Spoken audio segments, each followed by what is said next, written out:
Olá, amores, tudo bom? Estou aqui para gravar mais um vídeo para vocês. E, meus amores, já deixe seu like, é muito importante, aqui embaixo na descrição do vídeo. E, meus amores, não se esqueçam que é muito importante você deixar seu like. Por favor, é muito importante, ok?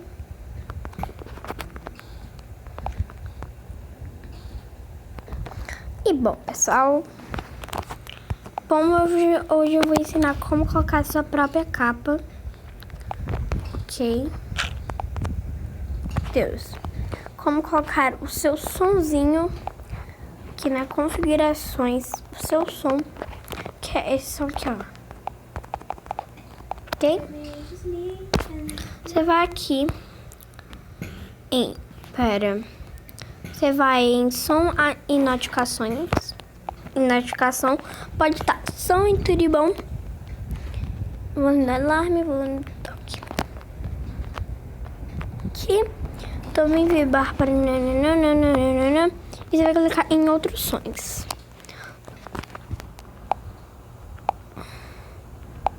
Tons do cobrança, ok?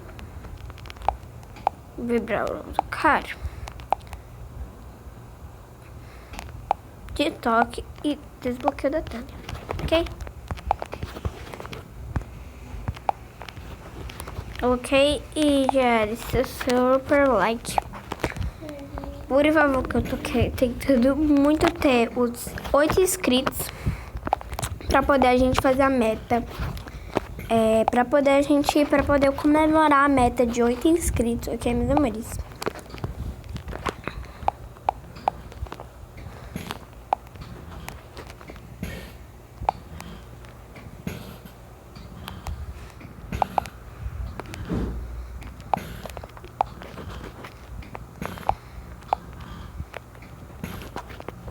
Ok, mais ou menos.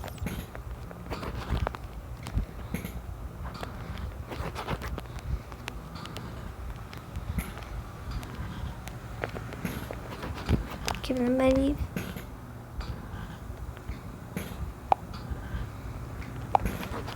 Aqui no nariz. Primeiro você vai em configurar. E você vai em notificações. Tudo bom. E você vai clicar em outros sons. Primeiro você tem que ativar esse volume aqui no 1000. E esse alarmezinho também no 1000, pera. No 1000 e esse volume do toque. E também, tudo bom. Toque do telefone. Você vai...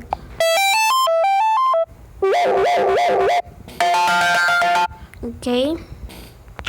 Então, bora lá. Espera um pouco. Tá normal, eu desliguei meu telefone. Ah, mas seu vídeo parou? Não, meu vídeo não parou. Bom, você vai entrar em configurar, som e notificações. Tudo no... E você vai colocar no nenhum. Em nenhum, ok, gente? Por favor, em nenhum. E você vai colocar em outros sons.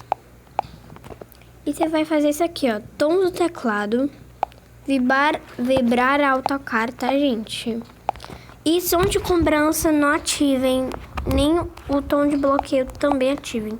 Menos o som de cobrança, que apaga todos os sons, ok, meus amores? Então esse foi o vídeo. Espero que tenham gostado. Um beijo, tchau, tchau.